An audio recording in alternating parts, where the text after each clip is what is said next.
Okay, here's a quick review of inverse functions.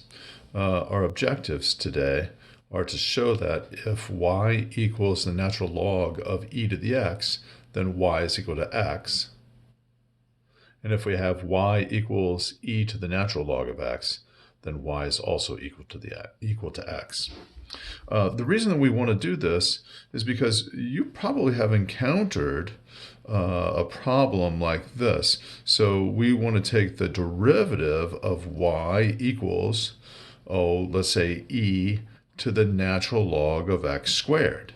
Well, there's a nice algebraic simplification that we can do as long as we know that e and natural log are inverses of one another. And because we know that, then the e and the natural log essentially cancel each other. So we can do an algebraic simplification and we get y is equal to x squared, which is a much friendlier calculus problem. Okay, so that's our motivation. As we're doing our calculus, we want to be able to simplify algebraically so to make our calculus lives a little bit easier. Okay, so let's talk about inverse functions in general. Okay, so by definition, two functions are inverses of one another. So if I've got a function f of x and another function g of x,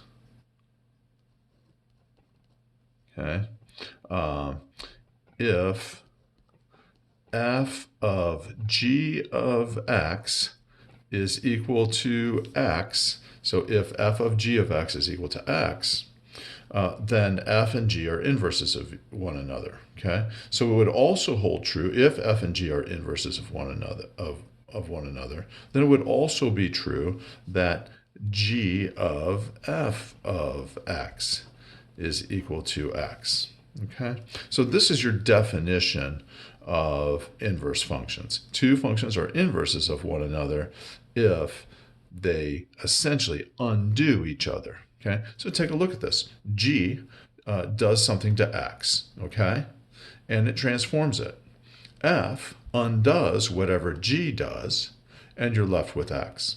Okay, this is a concept that runs right through mathematics. So I think you guys already have a good understanding of this, but maybe you could do with just a quick review here.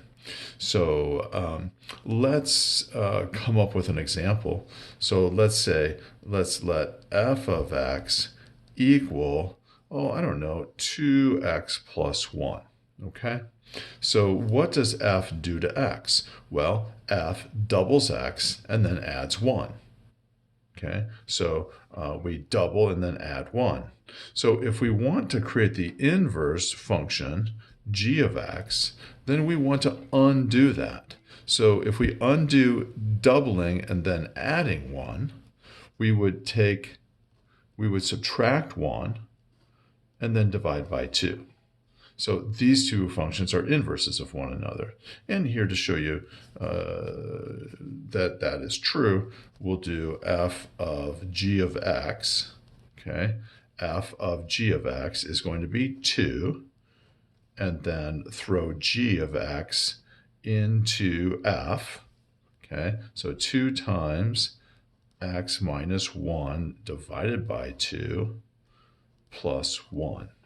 Okay, so if we simplify this, the 2's cancel each other and we get x minus 1 plus 1 and we get x. Okay, so f and g are inverses of each other. So we could say then that g of x is equal to the inverse of f.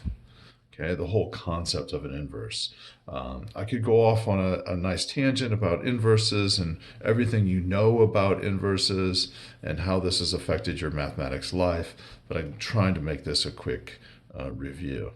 So this is the notation we use for inverses.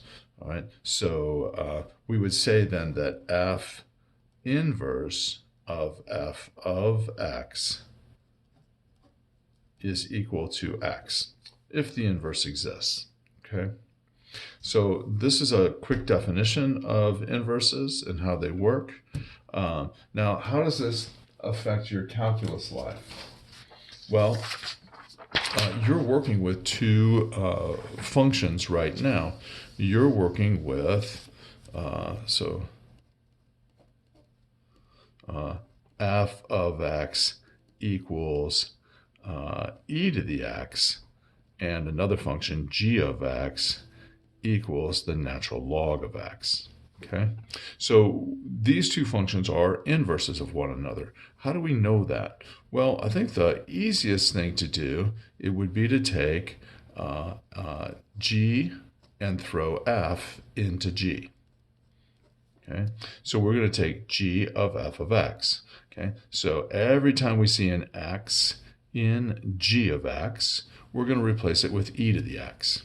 So this is going to be the natural log of e to the x. So in this case, the right-hand side, it simplifies. We can use that power rule. So we have x times the natural log of e. And of course, the natural log of e is just 1. So this is equal to x. So g of f of x is equal to x. So that means that the natural log and the exponentiation, the e to the x, they cancel each other and you're just left with x.